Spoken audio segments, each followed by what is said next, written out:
बिस्मिल्लाहिर्रहमानिर्रहीम। अस्सलाम वालेकुम डियर स्टूडेंट, उम्मीद है कि बफज़ल खुदा आप खैरियत से होंगे। आज का जो हमारा लेक्चर्स है बेसिक टर्मिनोलॉजीज़ का अकाउंटिंग की, तो ये D com, I com, B com और एडीपी, एडीसी और बीएस कॉमर्स के स्टूडेंट के लिए बड़ी अहमियत का हामिल है।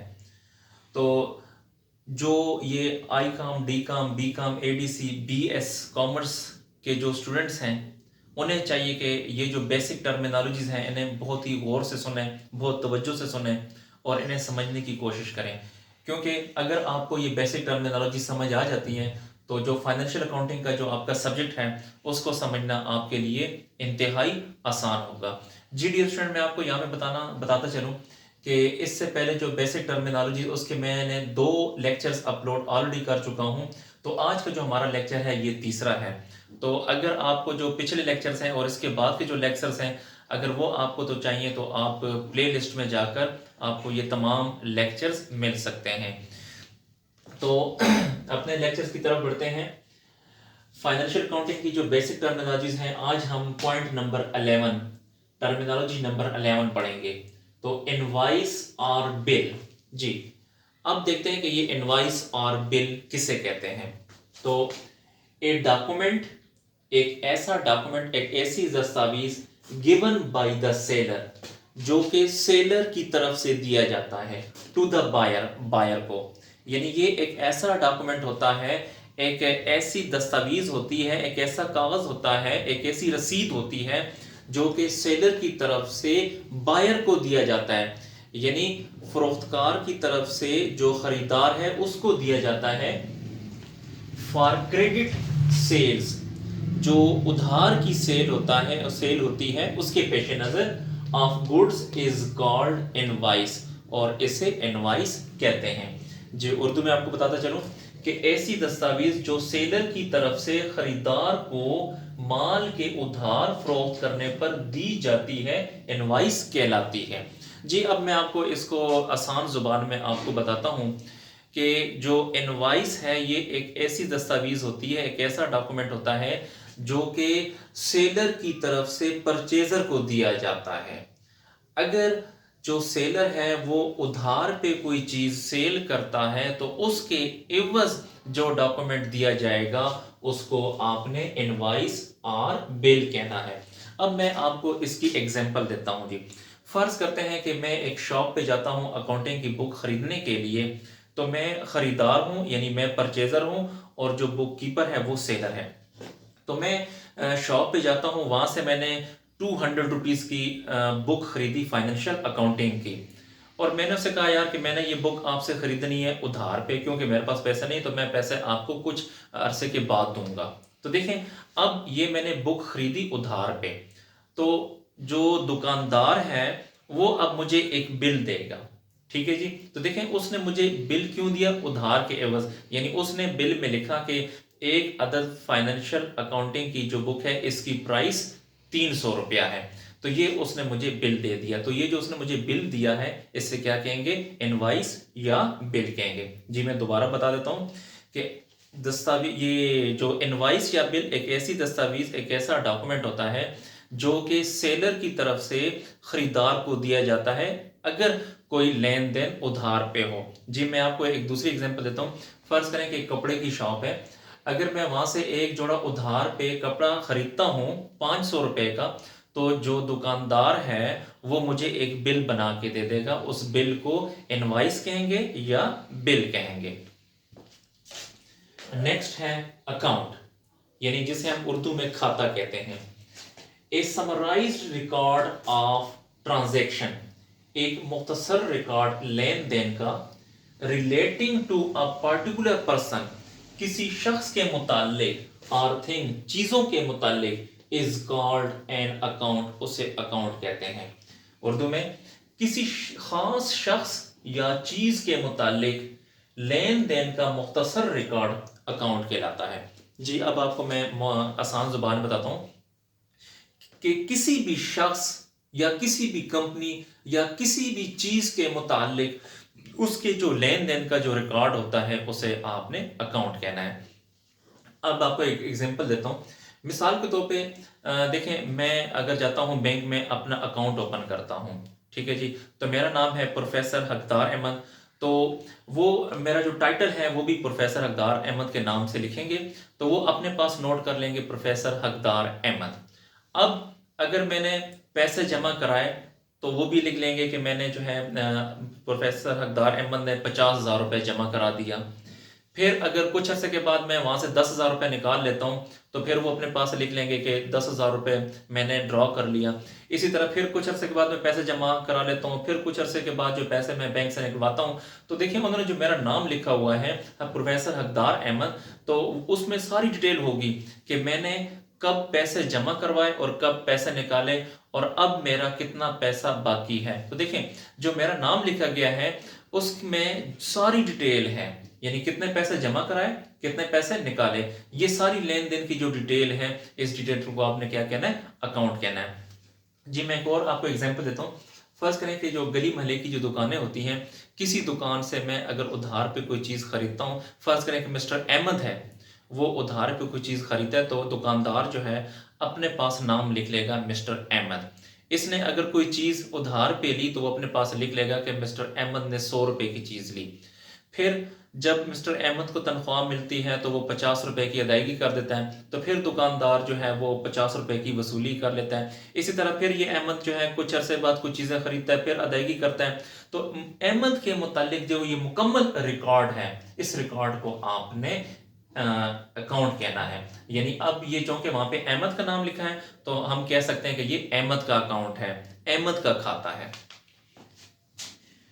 नंबर 13 एक्सपेंसेस यानी अखराजात। जी क्या कहता है, to achieve the objectives of business, कारोबार के मकासद हासिल करने के लिए सर्टेन पेमेंट्स आर मेड, कुछ अदायगियां हमें करनी पड़ती हैं।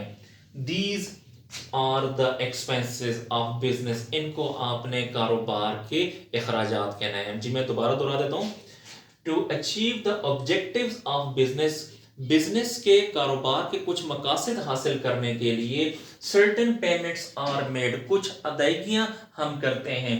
These are the expenses of business, इनको आपने बिजनेस के एक्सपेंसेस कहना है, बिजनेस के अखराजात कहना है। मिसाल के तौर पे फॉर एग्जाम्पल कैरेज यानी किराया, सैलरीज यानी तनख्वाह, रेंट वगैरह। देखें अगर हम किसी को कैरेज यानी किराया पे करते हैं, अगर हम किसी को तनख्वाह देते हैं, अगर हम कोई रेंट पे करते हैं, तो ये तमाम के तमाम क्या हैं, ये अखराजात हैं। जिस सादा जुबान में आपको बताऊं कि कारोबारी मकासद हासिल करने के लिए हमें कुछ अदायगियाँ करनी पड़ती हैं, और ये जो अदायगियाँ हैं, ये जो पेमेंट्स हैं, इन्हीं को हमने अखराजात कहना है। मिसाल के तौर पे फ़र्ज़ करें कि ये एक मेरी शॉप है, इस शॉप का जो किराया है वो 10,000 रुपया है, तो देखिए मैं हर महीने 10,000 रुपया अदा करूँगा, तो ये मेरा खर्चा है, ये मेरा एक्सपेंस है। इसके अलावा इस दुकान में, इस शॉप में कुछ एम्प्लाई काम भी कर रहे हैं, तो देखें उन एम्प्लाई को मैंने हर महीने तनख्वाह यानी सैलरी पे करनी है, तो ये सैलरी जो है ये भी क्या है, ये भी खर्चा है, ये भी एक्सपेंस है।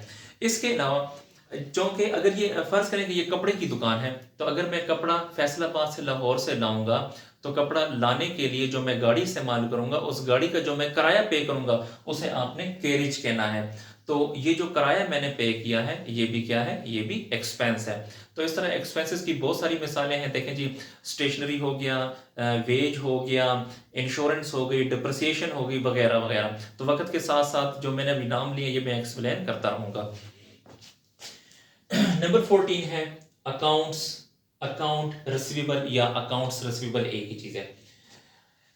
अच्छा यहाँ पे मैं डियर स्टूडेंट आपको एक और बात बता दूं कि लफ्ज अकाउंट रिसीवेबल या डेटर, यहाँ पे कुछ लोग डेटर भी इसको कहते हैं, तो आप अकाउंट रिसीवेबल भी लिख सकते हैं या डेटर भी लिख सकते हैं। A person to whom business sells goods on credit, ऐसा शख्स जिस पे हम उधार की अशिया सेल करते हैं, इज कॉल्ड अकाउंट रिसीवेबल, उसे हम अकाउंट रिसीवेबल कहेंगे या डेटर कहेंगे। जी मैं दोबारा पढ़ देता हूं, ए पर्सन टू होम, ऐसा पर्सन, ऐसा बंदा जिस पर बिजनेस सेल्स गुड्स, कारोबार अशिया सेल करता है, ऑन क्रेडिट उधार पे, इज कॉल्ड अकाउंट रिसीवेबल, उसे हम अकाउंट रिसीवेबल कहते हैं या डेटर कहते हैं।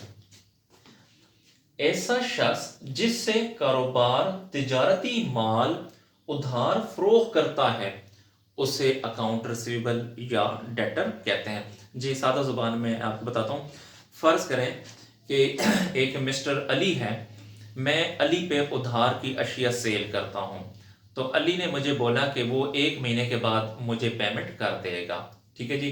तो मैंने अली पे अशिया सेल की हैं, अली ने 1 महीने के बाद या कुछ अरसे के बाद मेरे पैसे मुझे देने हैं। तो अली को हम अकाउंट रिसीवेबल भी कहेंगे या फिर डेटर कहेंगे। या इन शॉर्ट लफ्ज में आपको बताऊं कि किसी शख्स ने या किसी कंपनी ने या किसी इदारे ने अगर हमारे पैसे हमें देने हैं फ्यूचर में, तो उसे आपने क्या कहना है, डेटर कहना है या अकाउंट रिसीवेबल। या फिर जो हमें फ्यूचर में पैसे वसूल होना होते हैं उन्हें भी आप अकाउंट रिसीवेबल्स या डेटर कह सकते हैं। 15 नंबर पॉइंट है अकाउंट पेबल या अकाउंट्स पेबल, या आप यहां पे लिख सकते हैं क्रेडिटर। जी ये बिल्कुल अकाउंट रिसीवेबल का उलट है, मुतजाद है। A person from home business purchase goods, ऐसा शख्स जिससे बिजनेस अशिया खरीदता है ऑन क्रेडिट उधार पे, इज कॉल्ड अकाउंट्स पेबल, उसे अकाउंट पेबल कहते हैं और क्रेडिटर या क्रेडिटर भी कहते हैं। वो शख्स जिससे कारोबार तिजारती माल उधार खरीदता है अकाउंट पेबल कहलाता है। देखें जी मैं दोबारा पढ़ देता हूं कि वो शख्स जिससे कारोबार तिजारती माल उधार खरीदता है उसे क्या कहते हैं, अकाउंट्स पेबल या क्रेडिटर कहते हैं। मिसाल के तौर पे एक मिस्टर अहमद है, मिस्टर अहमद है, उससे मैंने 50,000 रुपए की उधार अशिया खरीदी। देखिए मैंने 50,000 रुपए की उसे उधार अशिया खरीदी है, तो फ्यूचर में मैंने उसको पेमेंट करनी है। तो मिस्टर बिलाल को मैंने पेमेंट करनी है, तो मिस्टर बिलाल क्या होगा, यहाँ पे क्रेडिटर होगा। जी मैं एक और एग्जांपल देता हूँ। फर्ज करें कि एक मिस्टर जीशान है, मिस्टर जीशान से मैंने 10,000 रुपए की किताबें खरीदी। मैंने उससे कहा कि मैं आपको 1 महीने के बाद पेमेंट कर दूंगा।